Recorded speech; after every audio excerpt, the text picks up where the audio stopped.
जरा सोचिए, वो उसकी टीचर थी। छोटा सा था कुशाग्र, जब प्ले स्कूल जा रहा था तब से पढ़ा रही थी वो उसे। लड़का अब 10वीं में पहुंच गया था, लेकिन उसी टीचर ने अपने माशूक के साथ मिलकर अपने उस स्टूडेंट के टुकड़े टुकड़े कर, छोटे छोटे पीसेस में काट कर, पॉलिथीन बैग में भरकर गंगा नदी में बहाने का प्लान बना लिया था। हाँ, ये सच है, उसने खुद इस बात का इंकिशाफ किया है। क्या एक टीचर इस हद तक जा सकती है, या पैसों की हवस इंसान को इतना बड़ा शैतान बना सकती है? लेकिन अफसोस कि ये सच है, बिल्कुल सच, कड़वा सच।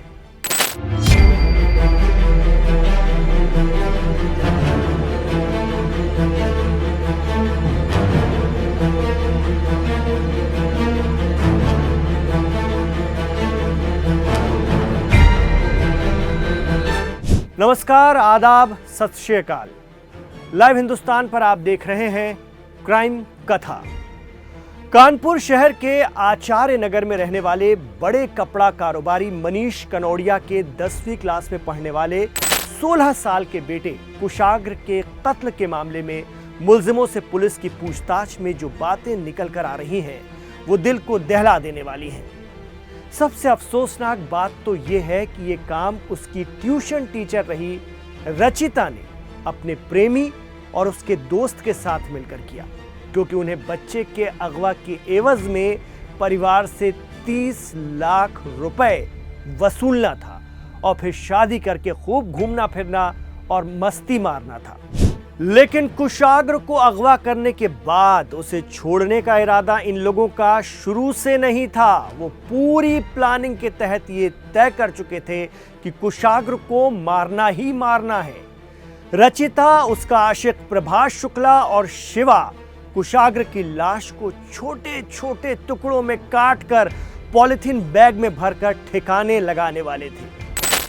ये चौंकाने वाली बातें 3 दिन की पुलिस कस्टडी रिमांड के लिए गए अपराधियों ने, या यूं कहें कि आरोपियों ने, खुद पुलिस को बताई है। पुलिस ने प्रभात के घर जहां कुशाग्र को मारा गया, वहां से चापड़, पॉलिथीन बैग, बोरी और दूसरा सामान बरामद किया है।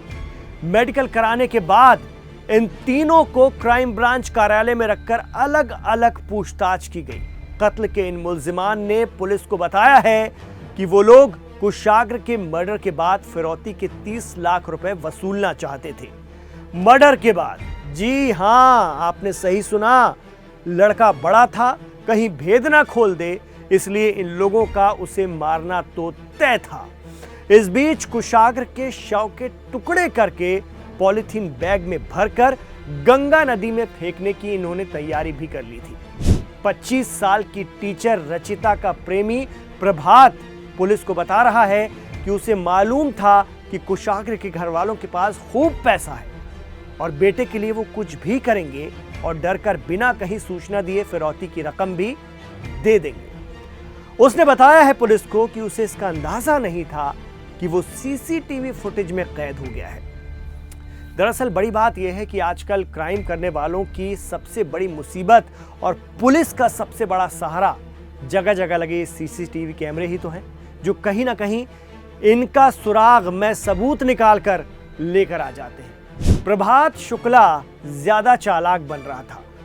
उसे यह तो पता था कि यदि कुशाग्र का शव पुलिस को नहीं मिला तो कहीं ना कहीं उनके लिए यह साबित करना मुश्किल हो जाएगा कि उन्होंने ही कुशाग्र की हत्या की है। इसलिए शव को टुकड़ों में गंगा नदी में बहाने का इन लोगों का प्लान था। लेकिन पुलिस और जांच एजेंसियां कहीं ज्यादा शार्प होती हैं। पुलिस ने प्रभात के घर से कुशाग्र का bag, helmet, mobile, shirt, register और पेन भी बरामद कर लिया है। पुलिस के जराये बताते हैं कि प्रभात ने कबूला है कि कुशाग्र उसे जानता था और किसी को शक ना हो, इसीलिए बीच बस्ती में घर की कोठरी में प्रभात कुशाग्र को बहाने से लेकर पहुंचा था। हत्या के बाद फिरौती वसूलने के लिए उसी शाम कुशाग्र की लाश को औंधा करके, घुमा करके, औंधे मुंह करके उसका वीडियो बनाया और इन लोगों की योजना थी कि ये वीडियो परिवार को भेजकर 30 लाख रुपए की फिरौती वसूल ली जाएगी। कुशाग्र के माँ बाप, चाचा, घरवाले, परिवार के लोग अपने घर का चिराग ऐसे बुझ जाने से इस कदर सदमे में हैं कि वो पुलिस से इल्तिजा कर रहे हैं कि इन तीनों मुल्जिमों से हमें भी एक बार बात करने का मौका दिया जाए। वो इनसे पूछना चाहते हैं कि आखिर उन्होंने उनके जिगर के टुकड़े को क्यों मार डाला। अरे पैसे चाहिए थे, फिरौती चाहिए थी, ले लेते, लेकिन बच्चे को मारा क्यों? हालांकि अभी अधिकारियों ने उन्हें इसकी इजाजत नहीं दी है। क्या करें भाई, माँ बाप का दिल है, उनकी तो एक झटके में पूरी दुनिया की दुनिया उजड़ गई। कानपुर के इस केस में तीनों आरोपियों से पूछताछ के लिए पुलिस लोकेशन को भी गोपनीय रख रही है, क्योंकि ऐसा इसलिए है कि तीनों पर वकीलों ने कचहरी में हमला भी किया था अभी हाल ही के दिनों में। साथ ही पुलिस को इस बात का भी डर है कि कहीं परिवार के लोग या व्यापारी आरोपियों को घेर कर उन्हें चोट ना पहुंचाएं। वहीं अधिकारियों ने तय किया है कि क्राइम सीन दोहराकर वीडियो फुटेज बनाने के अलावा फॉरेंसिक टीम उस समय भी फुटेज बनाएगी जब तीनों आरोपियों को घटनास्थल पर ले जाकर पुलिस पूरे घटनाक्रम को समझने की कोशिश करेगी। रिमांड के दौरान कानपुर पुलिस तीनों आरोपियों को घटनास्थल से लेकर अलग अलग क्राइम सीन पर ले जाएगी। पूरे क्राइम सीन को आरोपियों की मदद से दोहराया जाएगा।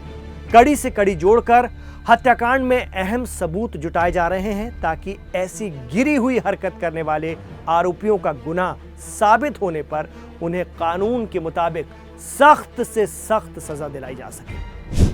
कुशाग्र के घर वाले तो बस इस बात को सोचकर गमजदा हुए जाते हैं कि काश उन्होंने घर में आने वाली और घर में अक्सर आने वाली इस टीचर रचिता के इरादों को भांप लिया होता। जिसे दोस्त समझा वो ही सबसे बड़ी दुश्मन निकली।